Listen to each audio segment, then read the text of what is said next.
आभ्युदायिक श्राद्ध, प्रेत कर्म तथा श्राद्धादि का विचार। और वो बोले, पुत्र के उत्पन्न होने पर पिता को सचैल वस्त्रों सहित स्नान करना चाहिए। उसके पश्चात जात कर्म संस्कार और आभ्युदयिक श्राद्ध करने चाहिए। फिर तन्मय भाव से अनन्य चित्त होकर देवता और पितृगण के लिए क्रमशः दाईं और बाईं ओर बिठाकर 2-2 ब्राह्मणों का पूजन करे और उन्हें भोजन करावे।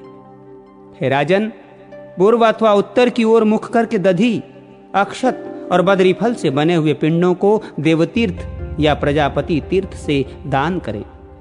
हे पृथ्वीनाथ, इस आभ्युदायिक श्राद्ध से नांदी मुख नामक पितृगण प्रसन्न होते हैं। अतः सब प्रकार की अभिवृद्धि के समय पुरुषों को इसका अनुष्ठान करना चाहिए।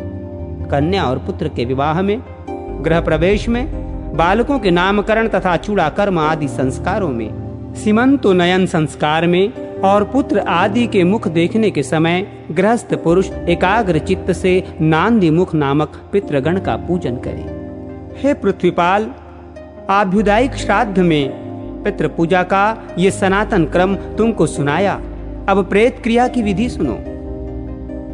बंधु बांधवों को चाहिए कि भली प्रकार स्नान कराने के अनंतर पुष्प मालाओं से विभूषित शव का गांव के बाहर दाह करें और फिर जलाशय में वस्त्र सहित स्नान कर दक्षिण मुख होकर यत्र तत्र स्थितायेत दमुक्काय आदि वाक्य का उच्चारण करते हुए जलांजलि दे। तदनंतर गोधूली के समय तारामंडल के दिखने से लगने पर ग्राम में प्रवेश करे और कटकर्म अशौच कृत्य संपन्न करके पृथ्वी पर तृणादि के शैया पर शयन करे। हे पृथ्वीपते, मृत पुरुष के लिए नित्य प्रति पृथ्वी पर पिंडदान करना चाहिए। और हे पुरुष श्रेष्ठ, केवल दिन के समय मांसहीन भात खाना चाहिए। अशौच काल में यदि ब्राह्मणों की इच्छा हो तो उन्हें भोजन कराना चाहिए, क्योंकि उस समय ब्राह्मण और बंधु वर्ग के भोजन करने से मृत जीव की तृप्ति होती है। अशौच के पहले, तीसरे, 7वें तथा 9वें दिन वस्त्र त्याग कर बहिर्देश में स्नान करके तिलोदक दे। हे नृप, अशौच के चौथे दिन अस्थि चयन करना चाहिए। उसके अनंतर अपने सपिंड बंधुजनों का अंग स्पर्श किया जा सकता है। हे राजन, उस समय से समानोदक पुरुष चंदन और पुष्प धारण आदि क्रियाओं के सिवा पंच यज्ञादि और सब कर्म कर सकते हैं। भस्म और अस्थि चयन के अनंतर सपिंड पुरुषों द्वारा शैया और आसन का उपयोग तो किया जा सकता है, किंतु स्त्री संसर्ग नहीं किया जा सकता। बालक, देशांतर स्थित व्यक्ति, पतित और तपस्वी के मरने पर तथा जल, अग्नि और उद्धव बंधन, फांसी लगाने आदि द्वारा आत्मघात करने पर शीघ्र ही अशौच की निवृत्ति हो जाती है। मृतक के कुटुंब का अन्न 10 दिन तक न खाना चाहिए तथा अशौच काल में दान, परिग्रह, होम और स्वाध्याय आदि कर्म भी न करने चाहिए। ये 10 दिन का अशौच ब्राह्मण का है। क्षत्रिय का अशौच 12 दिन और वैश्य का 15 दिन रहता है तथा शूद्र की अशौच शुद्धि 1 मास में होती है। अशौच के अंत में इच्छानुसार अयुग्म 3, 5, 7, 9 आदि ब्राह्मणों को भोजन करावें तथा उनके उच्चिष्ट जूठन के निकट प्रेत की तृप्ति के लिए कुशा पर पिंडदान करें। अशौच शुद्धि हो जाने पर ब्रह्मभोज के अनंतर ब्राह्मण आदि चारों वर्णों को क्रमशः जल, शस्त्र, प्रतोद, कोड़ा और लाठी का स्पर्श करना चाहिए। तदनंतर ब्राह्मण आदि वर्णों के जो जो जातीय धर्म बतलाए गए हैं उनका आचरण करें और स्वधर्मानुसार उपार्जित जीविका से निर्वाह करें। फिर प्रतिमास मृत्यु तिथि पर एकोदिष्ट श्राद्ध करें, जो आवाहन आदि क्रिया और विश्वदेव संबंधी ब्राह्मण के आमंत्रण आदि से रहित होने चाहिए।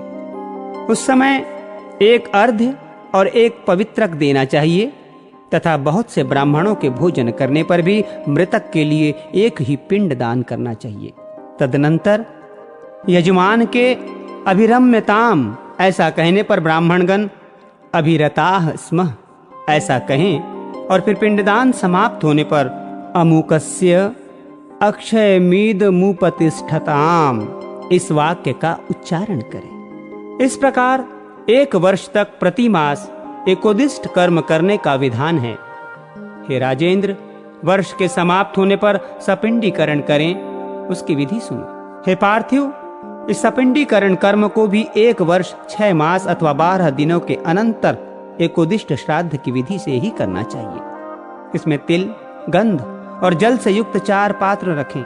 इनमें से 1 पात्र मृत पुरुष का होता है तथा 3 पितृगण के लिए होते हैं। फिर मृत पुरुष के पात्र स्थित जलादि से पितृगण के पात्रों का सिंचन करें। इस प्रकार मृत पुरुषों को पितृतत्व प्राप्त हो जाने पर संपूर्ण श्राद्ध धर्मों के अनुसार उस मृत पुरुष से ही आरंभ कर पितृगण का पूजन करें।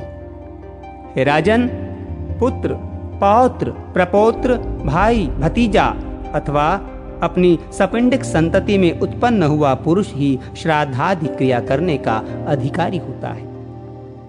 यदि इन सब का अभाव हो तो समानोदक की संतति अथवा मातृपक्ष के सपिंड अथवा समानोदक को इसका अधिकार है। हे राजन, मातृकुल और पितृकुल दोनों के नष्ट हो जाने पर स्त्री ही इस क्रिया को करे, अथवा यदि स्त्री भी न हो तो साथियों में से ही कोई करे, या बांधवहीन मृतक के धन से राजा ही उसके संपूर्ण प्रेत कर्म करे। संपूर्ण प्रेत कर्म 3 प्रकार के हैं: पूर्व कर्म, मध्यम कर्म और उत्तर कर्म। इनके पृथक पृथक लक्षण सुनो। दाह से लेकर जल और शस्त्र आदि के स्पर्श पर्यंत जितने कर्म हैं उनको पूर्व कर्म कहते हैं, तथा प्रत्येक मास में जो एकोदिष्ट श्राद्ध किया जाता है वो मध्यम कर्म कहलाता है। और हे नृप, सपिंडीकरण के पश्चात मृतक व्यक्ति के पितृत्व को प्राप्त हो जाने पर जो पितृ कर्म किए जाते हैं वे उत्तर कर्म कहलाते हैं। माता, पिता, सपिंड, समानोदक समूह के लोग अथवा उसके धन का अधिकारी राजा पूर्व कर्म कर सकते हैं, किंतु उत्तर कर्म केवल पुत्र, दौहित्र आदि अथवा उनकी संतान को ही करना चाहिए। हे राजन, प्रतिवर्ष मरण दिन पर स्त्रियों का भी उत्तर कर्म एकोदिष्ट श्राद्ध की विधि से अवश्य करना चाहिए। अतः हे अनध, उन उत्तर क्रियाओं को जिस जिस विधि से करना चाहिए वो सुनो।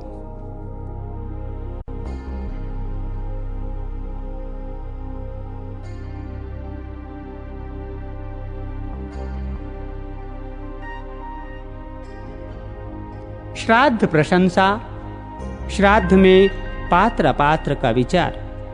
और वो बोले, हे राजन, श्रद्धा सहित श्राद्ध कर्म करने से मनुष्य ब्रह्मा, इंद्र, रुद्र, अश्विनी कुमार, सूर्य, अग्नि, वसुगण, मुरुद्रण, विश्वदेव, पितृगण, पक्षी, मनुष्य, पशु, सरीसृप, ऋषिगण तथा भूतगण आदि संपूर्ण जगत को प्रसन्न कर देता है। हे नरेश्वर, प्रत्येक मास के कृष्ण पक्ष की पंचदशी, अमावस्या और अष्टका, हेमंत और शिशिर ऋतुओं के 4 महीनों की शुक्लाष्टमियों पर श्राद्ध करें। ये नित्य श्राद्ध काल है। अब काम में श्राद्ध का काल बतलाता हूँ, श्रवण करो। जिस समय श्राद्ध योग्य पदार्थ या किसी विशिष्ट ब्राह्मण को घर में आया जाने, अथवा जब उत्तरायण या दक्षिणायन का आरंभ या व्यतिपात हो, तब काम में श्राद्ध का अनुष्ठान करें। विषुव संक्रांति पर, सूर्य और चंद्र ग्रहण पर, सूर्य के प्रत्येक राशि में प्रवेश करते समय, नक्षत्र अथवा ग्रह की पीड़ा होने पर, दुःस्वप्न देखने पर और घर में नवीन अन्न आने पर भी काम श्राद्ध करें।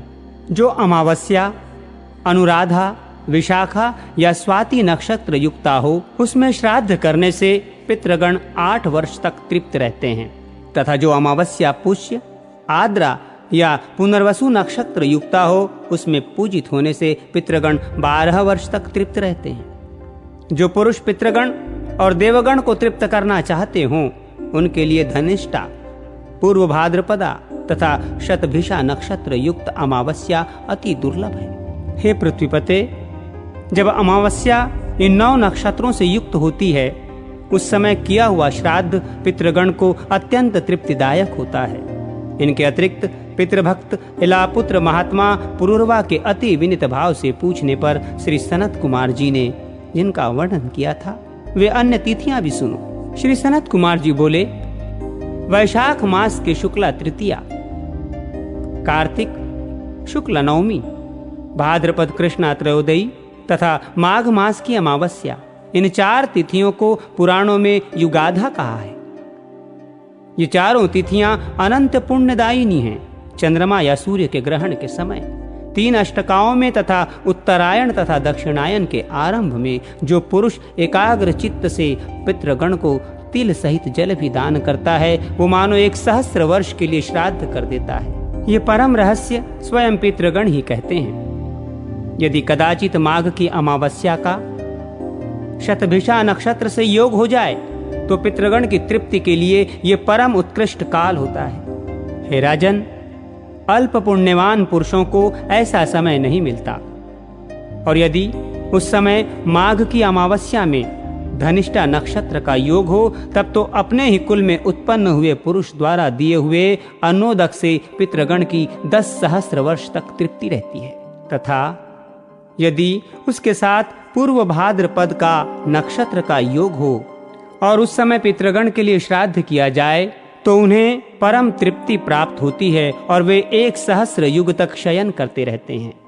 गंगा, शतद्रु, यमुना, विपाशा, सरस्वती और नैमिषारण्य स्थिता गोमती में स्नान करके पितृगण का आदर पूर्वक अर्चन करने से मनुष्य समस्त पापों को नष्ट कर देता है। पितृगण सर्वदा ये गान करते हैं कि वर्षा काल भाद्रपद शुक्ला त्रयोदशी के मधान क्षेत्र में तृप्त होकर फिर माघ की अमावस्या को अपने पुत्र पौत्रादि द्वारा दी गई पुण्य तीर्थों की जलांजलि से हम कब तृप्त लाभ करेंगे। विशुद्ध चित्त, शुद्ध धन, प्रशस्त काल, उपर्युक्त विधि, योग्य पात्र और परम भक्ति, ये सब मनुष्य को इच्छित फल देते हैं। हे पार्थिव, अब तुम पितृगण के गाए हुए कुछ श्लोकों का श्रवण करो। उन्हें सुनकर तुम्हें आदर पूर्वक वैसा ही आचरण करना चाहिए। पितृगण कहते हैं, हमारे कुल में क्या कोई ऐसा मतिमान धन्य पुरुष उत्पन्न होगा जो वित्त लोलुपता को छोड़कर हमें पिंडदान देगा, जो संपत्ति होने पर हमारे उपदेश से ब्राह्मणों को रत्न, वस्त्र, यान और संपूर्ण भोग सामग्री देगा, अथवा अन्न वस्त्र मात्र वैभव होने से जो श्राद्ध काल में भक्ति विनम्र चित्त से उत्तम ब्राह्मणों को यथाशक्ति अन्न ही भोजन कराएगा, या अन्नदान में भी असमर्थ होने पर जो ब्राह्मण श्रेष्ठों को कच्चा धान्य और थोड़ी सी दक्षिणा ही देगा, और यदि इसमें भी असमर्थ होगा तो किन्हीं द्विज श्रेष्ठ को प्रणाम कर 1 मुट्ठी तिल ही देगा, अथवा हमारे उपदेश से पृथ्वी पर भक्ति विनम्र चित्त से 7-8 तिलों से युक्त जलांजलि देगा, और यदि इसका भी अभाव होगा तो कहीं न कहीं से 1 दिन का चारा लाकर प्रीति और श्रद्धा पूर्वक हमारे उपदेश से गौ को खिलाएगा, तथा इन सभी वस्तुओं का अभाव होने पर जो वन में जाकर अपने कक्ष मूल बगल को दिखाता हुआ सूर्य आदि दिक्पालों से उच्च स्वर से ये कहेगा, मेरे पास श्राद्ध कर्म के योग्य न वित्त है, न धन है और न और कोई अन्य सामग्री है, अतः मैं अपने पितृगण को नमस्कार करता हूँ, वे मेरी भक्ति से ही तृप्ति लाभ करें। मैंने अपनी दोनों भुजाएं आकाश में उठा रखी हैं। और वो बोले, हे राजन, धन के होने अथवा न होने पर पितृगण ने जिस प्रकार बतलाया है वैसा ही जो पुरुष आचरण करता है वो उस आचार से विधि पूर्वक श्राद्ध ही कर देता है।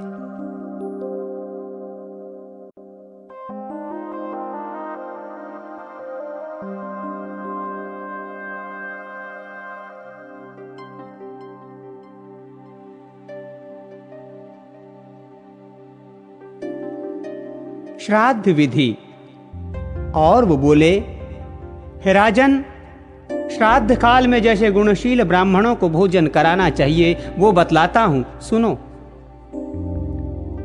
तृणाचिकेत त्रिमधु तिसुपवर्ण, 6 वेदांगों के जानने वाले वेद वेत्ता, श्रोत्रिय, योगी और ज्येष्ठ सामग तथा ऋत्विक, भांजे, दौहित्र, जामाता, श्वशुर, मामा, तपस्वी, पंचांग नितपने वाले, शिष्य, संबंधी और माता पिता के प्रेमी, इन ब्राह्मणों को श्राद्ध कर्म में नियुक्त करें। इनमें से तृणाचिकेत आदि पहले कहे हुओं को पूर्व काल में नियुक्त करें और ऋत्विक आदि पीछे बतलाए हुओं को पितरों की तृप्ति के लिए उत्तर कर्म में भोजन करावे।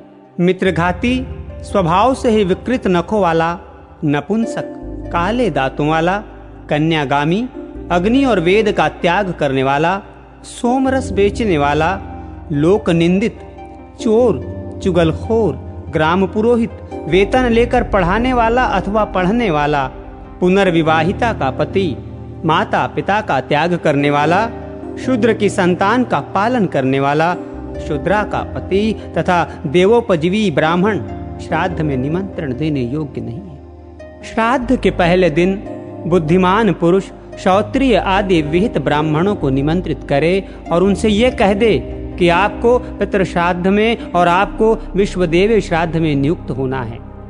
उस निमंत्रित ब्राह्मणों के सहित श्राद्ध करने वाला पुरुष उस दिन क्रोधादि तथा स्त्री गमन और परिश्रम आदि न करे, क्योंकि श्राद्ध करने में ये महान दोष माना गया है। श्राद्ध में निमंत्रित होकर या भोजन करके अथवा निमंत्रण करके या भोजन कराकर जो पुरुष स्त्री प्रसंग करता है वो अपने पितृगण को मानो वीर्य के कुंड में डुबोता है। अतः श्राद्ध के प्रथम दिन पहले तो उपरोक्त गुण विशिष्ट द्विज श्रेष्ठों को निमंत्रित करें, और यदि उस दिन कोई अनिमंत्रित तपस्वी ब्राह्मण घर आ जाएं तो उन्हें भी भोजन करावें।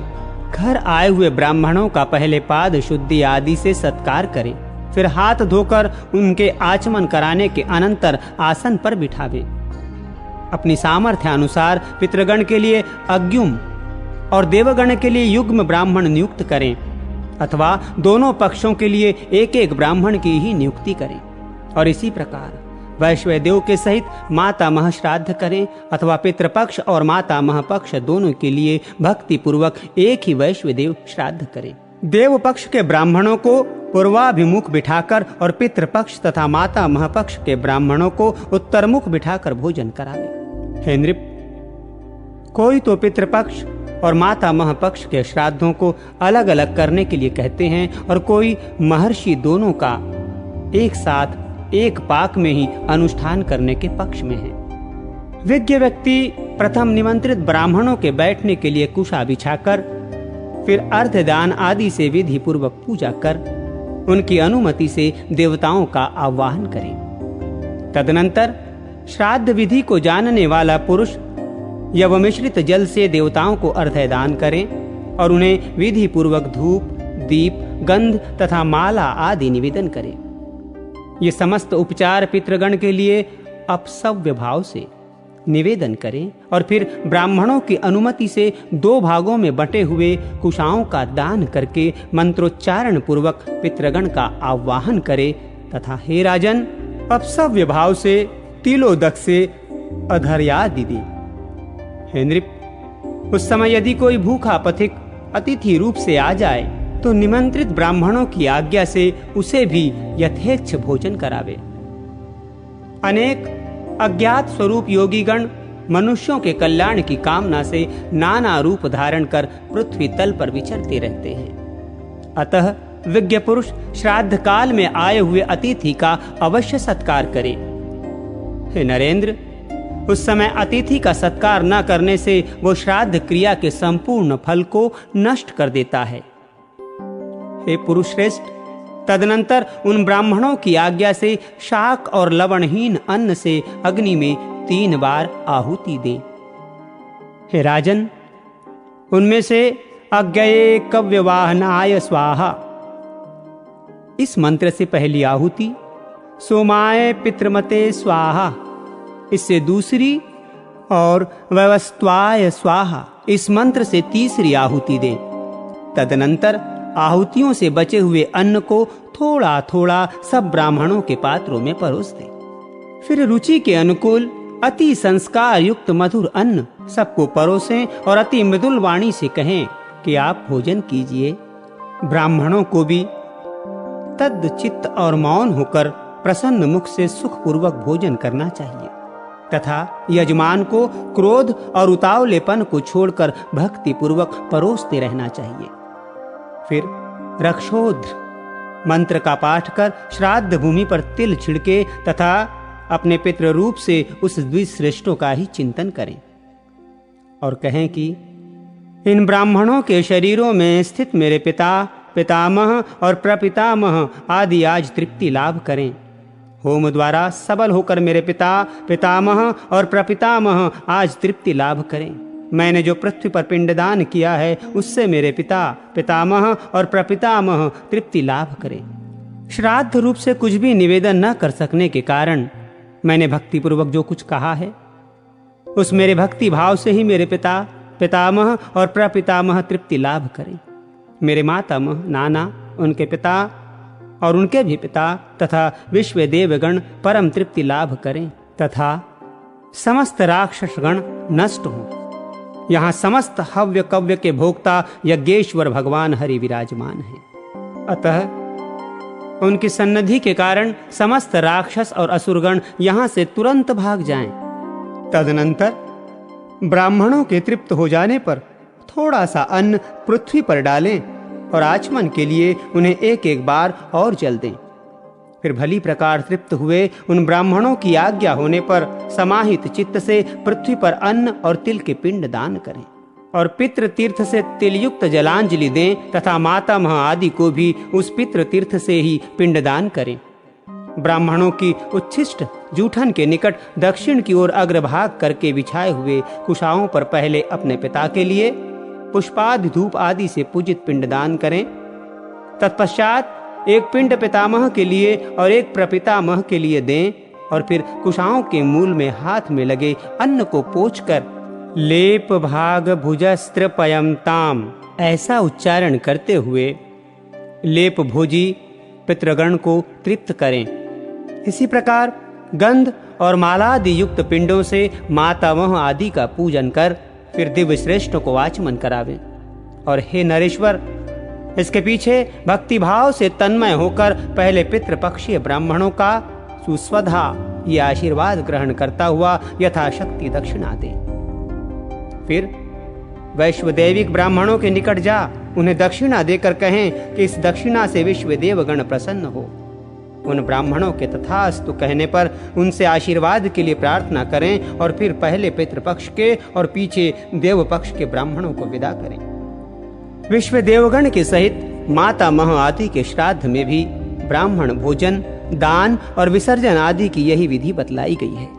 पितृ और मातामह दोनों ही पक्षों के श्राद्धों में पाद शौच आदि सभी कर्म पहले देव पक्ष के ब्राह्मणों के करें, परंतु विदा पहले पितृपक्षीय अथवा मातामह पक्षीय ब्राह्मणों की ही करें। तदनंतर प्रतिवचन और सम्मान पूर्वक ब्राह्मणों को विदा करें और उनके जाने के समय द्वार तक उनके पीछे पीछे जाएं तथा जब वे आज्ञा दें तो लौट आवें। फिर विज्ञ पुरुष वैश्वदेव नामक नित्य कर्म करें और अपने पूज्य पुरुष, बंधुजन तथा भृत्यगण के सहित स्वयं भोजन करें। बुद्धिमान पुरुष इस प्रकार पैतृ और मातामह श्राद्ध का अनुष्ठान करे।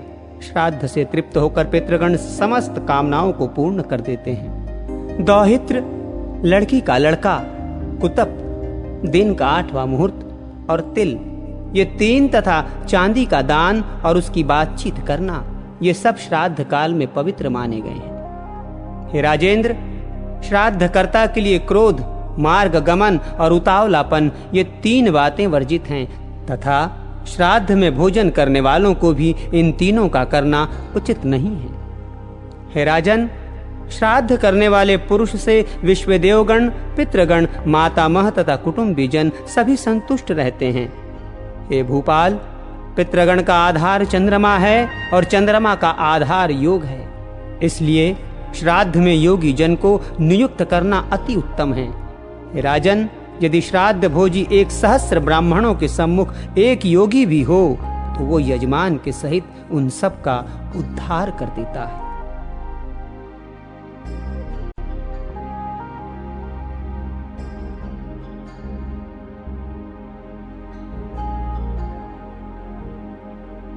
श्राद्ध कर्म से विहित और अविहित वस्तुओं का विचार।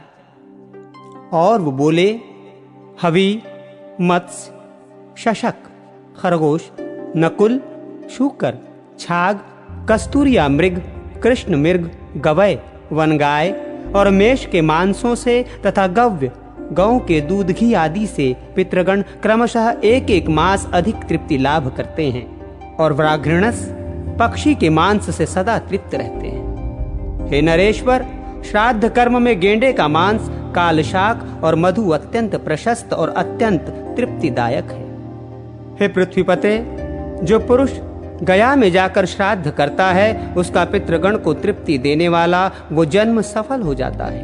हे पुरुषश्रेष्ठ, देवधान्य, निवार और श्याम तथा श्वेत वर्ण के श्यामाक, सांवा एवं प्रधान प्रधान वनौषधियां श्राद्ध के उपयुक्त द्रव्य हैं।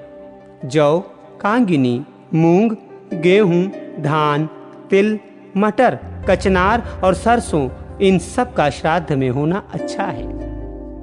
हे राजेश्वर, जिस अन्न से नवान्न यज्ञ न किया गया हो तथा बड़े उड़द, छोटे उड़द, मसूर, कद्दू, गाजर, प्याज, शलजम, गांधारक, शाली विशेष, बिना तुष के गिरे हुए धान्य का आटा, ऊसर भूमि में उत्पन्न हुआ लवण, हिंग आदि कुछ कुछ लाल रंग की वस्तुएं, प्रत्यक्ष लवण और कुछ अन्य वस्तुएं जिनका शास्त्र में विधान नहीं है, श्राद्ध कर्म में त्याज्य हैं।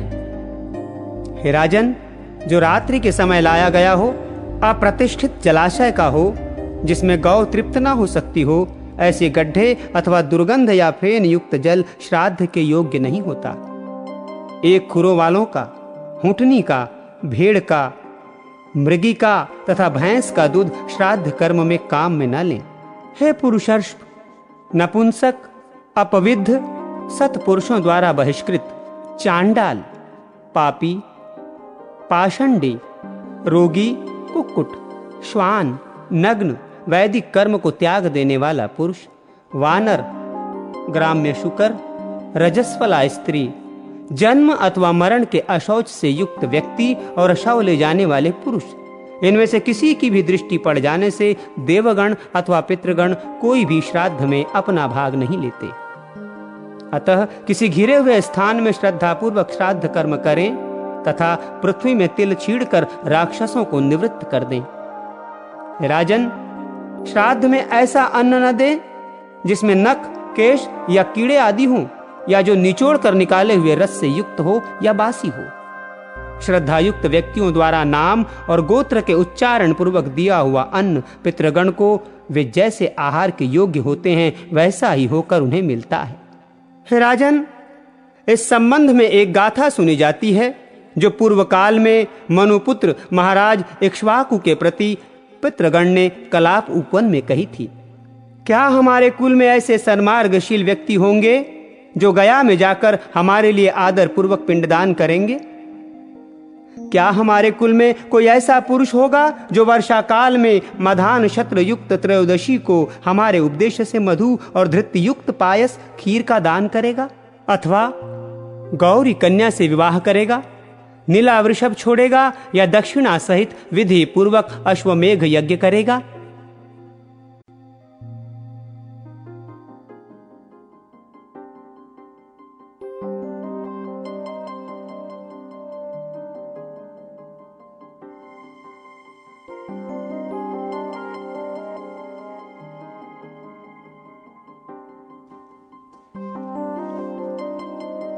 नग्न विषयक प्रश्न, देवताओं का पराजय, उनका भगवान की शरण में जाना और भगवान का माया मोह को प्रकट करना। श्री पराशर जी बोले, हे मैत्रेय, पूर्व काल में महात्मा सगर से उनके पूछने पर भगवान और्य ने इस प्रकार गृहस्थ के सदाचार का निरूपण किया था। हे द्विज, मैंने भी तुमसे इसका पूर्णतया वर्णन कर दिया। कोई भी पुरुष सदाचार का उल्लंघन करके सद्गति नहीं पा सकता। श्री मैत्रेय जी बोले, भगवान, नपुंसक, अपविद्ध और रजस्वला आदि को मैं अच्छी तरह जानता हूं, किंतु ये नहीं जानता कि नग्न किसको कहते हैं। अतः इस समय मैं नग्न के विषय में जानना चाहता हूं। नग्न कौन है और किस प्रकार के आचरण वाला पुरुष नग्न संज्ञा प्राप्त करता है? हे धर्मात्माओं में श्रेष्ठ, मैं आपके द्वारा नग्न के स्वरूप का यथावत वर्णन सुनना चाहता हूं, क्योंकि आपको कोई भी बात अविदित नहीं है। श्री पराशर जी बोले, हे द्विज, ऋक्, साम और यजु ये वेद त्रयी वर्णों का आवरण स्वरूप है। जो पुरुष मोह से इनका त्याग करता है वो पापी नग्न कहलाता है। हे ब्राह्मण, समस्त वर्णों का संवरण ढकने वाला वस्त्र वेद त्रयी ही है, इसलिए उसका त्याग कर देने पर पुरुष नग्न हो जाता है, इसमें कोई संदेह नहीं। हमारे पितामह धर्मज्ञ वशिष्ठ जी ने इस विषय में महात्मा भीष्म जी से जो कुछ कहा था वो श्रवण करो। हे मैत्रेय, तुमने जो मुझसे नग्न के विषय में पूछा है, इस संबंध में भीष्म के प्रति वर्णन करते समय मैंने भी महात्मा वशिष्ठ जी का कथन सुना था। पूर्व काल में किसी समय 100 दिव्य वर्ष तक देवता और असुरों का परस्पर युद्ध हुआ। उसमें ह्लाद विभूति दैत्यों द्वारा देवगण पराजित हुए। अतः देवगण ने क्षीरसागर के उत्तरीय तट पर जाकर तपस्या की और भगवान विष्णु की आराधना के लिए उस समय इस स्तव का गान किया। देवगण बोले, हम लोग लोकनाथ भगवान विष्णु की आराधना के लिए जिस वाणी का उच्चारण करते हैं उससे वे आद्य पुरुष श्री विष्णु भगवान प्रसन्न हो। जिन परमात्मा से संपूर्ण भूत उत्पन्न हुए हैं और जिनमें वे सब अंत में लीन हो जाएंगे, संसार में उनकी स्तुति करने में कौन समर्थ है। हे प्रभो, यद्यपि आपका यथार्थ स्वरूप वाणी का विषय नहीं है, तो भी शत्रुओं के हाथ से विध्वस्त होकर पराक्रमहीन हो जाने के कारण हम अभय प्राप्ति के लिए आपकी स्तुति करते हैं। पृथ्वी, जल, अग्नि, वायु, आकाश, अंतःकरण, मूल प्रकृति और प्रकृति से परे पुरुष, ये सब आप ही हैं। हे सर्वभूतात्मन, ब्रह्मा से लेकर स्तंभ पर्यंत स्थान और कालादि भेद युक्त ये मूर्तामूर्त पदार्थमय संपूर्ण प्रपंच आप ही का शरीर है। आपके नाभि काल से विश्व के उपाकारार्थ प्रकट हुआ जो आपका प्रथम रूप है। ईश्वर, उस ब्रह्म स्वरूप को नमस्कार है। इंद्र, सूर्य, रुद्र, वसु, अश्विनी कुमार, मरुद्रुण और सोम आदि भेद युक्त हम लोग भी आप ही का एक रूप हैं, अतः आपके उस देव रूप को नमस्कार है। हे गोविंद, जो दंभमयी, अज्ञानमयी, तितिक्षा और दंभ से शून्य हैं, आपकी उस दैत्य मूर्ति को नमस्कार है।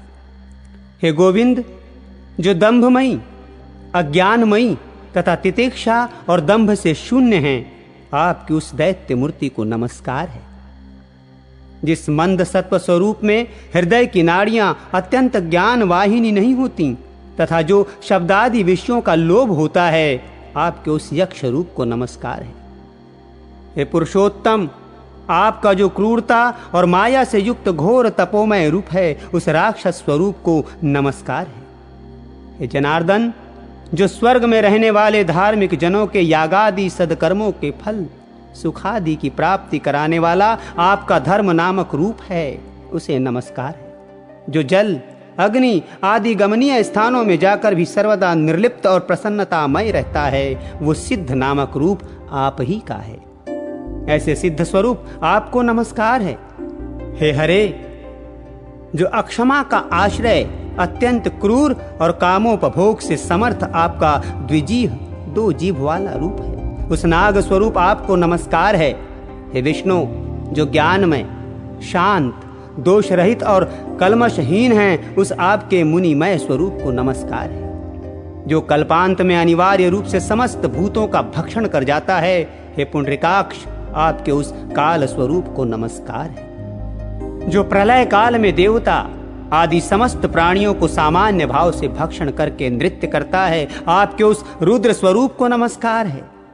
रजोगुण की प्रवृत्ति के कारण जो कर्मों का कर्ण रूप है, हे जनार्दन, आपके उस मनुष्यात्मक स्वरूप को नमस्कार है। हे सर्वात्मन, जो 28 वध युक्त तपोमय और उन्मार्गगामी हैं, आपके उस पशु रूप को नमस्कार है। जो जगत की स्थिति का साधन और यज्ञ का अंगभूत है तथा वृक्ष, लता, गुल्म, विरुद्ध, तृण और गिरी, इन 6 भेदों से युक्त उन मुख्य उद्रिद्ध रूप आपको नमस्कार है। तिर्यक मनुष्य तथा देवता आदि प्राणी आकाश आदि पंचभूत और शब्दादि उनके गुण, ये सब के आदि भूत आप ही के रूप हैं। अतः आप सर्वात्मा को नमस्कार है। हे परमात्मन, प्रधान और महतत्व आदि रूप इस संपूर्ण जगत से जो परे है, सबका आदि कारण है तथा जिसके समान कोई अन्य रूप नहीं, आपके उस प्रकृति आदि कारणों के भी कारण रूप को नमस्कार है। हे भगवान, जो शुक्लादि रूप से, दीर्घादि आदि परिमाण से तथा घनता आदि गुणों से रहित है, इस प्रकार जो समस्त विशेषणों का अविषय है तथा परम ऋषियों का दर्शनीय एवं शुद्धाति शुद्ध रूप है, आपके उस स्वरूप को हम नमस्कार करते हैं। जो हमारे शरीरों में, अन्य प्राणियों के शरीरों में तथा समस्त वस्तुओं में वर्तमान है, अजन्मा और अविनाशी है तथा जिसके अतिरिक्त और कोई भी नहीं है, उस ब्रह्म स्वरूप को हम नमस्कार करते हैं। परम पद ब्रह्म ही जिसका आत्मा है, जिसे जिस सनातन और अजन्मा भगवान का ये सकल प्रपंच रूप है, उस सब के बीजभूत अविनाशी और निर्मल प्रभु वासुदेव को हम नमस्कार करते हैं। श्री पराशर जी बोले, हे मैत्रेय, स्तोत्र के समाप्त हो जाने पर देवताओं ने परमात्मा श्री हरि को हाथ में शंख, चक्र और गदा लिए तथा गरुड़ पर आरूढ़ हुए अपने सन्मुख विराजमान देखा। उन्हें देखकर समस्त देवताओं ने प्रणाम करने के अनंतर उनसे कहा, हे नाथ, प्रसन्न होइए और हम शरणागतों की दैत्यों से रक्षा कीजिए। हे परमेश्वर, ह्लाद प्रभूति दैत्यगण ने ब्रह्मा जी की आज्ञा का भी उल्लंघन कर हमारे और त्रिलोकी के यज्ञ भागों का अपहरण कर लिया है। यद्यपि हम और वे सर्वभूत आप ही के अंशज हैं, तथापि अविद्यावश हम जगत को परस्पर भिन्न भिन्न देखते हैं। हमारे शत्रुगण अपने वर्ण धर्म का पालन करने वाले, वेद मार्गालंबी और तपोनिष्ठ हैं, अतः वे हमसे नहीं मारे जा सकते। अतः हे सर्वात्मन, जिससे हम उन असुरों का वध करने में समर्थ हों, ऐसा कोई उपाय आप हमें बतलाइए। श्री पराशर जी बोले, उनके ऐसा कहने पर भगवान विष्णु ने अपने शरीर में माया मोह को उत्पन्न किया, उसे देवताओं को देकर कहा, ये माया मोह उन संपूर्ण दैत्यगण को मोहित कर देगा, तब वे वेद मार्ग का उल्लंघन करने से तुम लोगों से मारे जा सकेंगे। हे देवगण, जो कोई देवता अथवा दैत्य ब्रह्मा जी के कार्य में बाधा डालते हैं, वे सृष्टि की रक्षा में तत्पर मेरे वध्य होते हैं। अतः हे देवगण, अब तुम जाओ, डरो मत, ये माया मोह आगे से जाकर तुम्हारा उपकार करेगा। श्री पराशर जी बोले, भगवान की ऐसी आज्ञा होने पर देवगण उन्हें प्रणाम कर जहां से आए थे वहां चले गए और उनके साथ माया मोह भी जहां असुरगण थे वहां गया।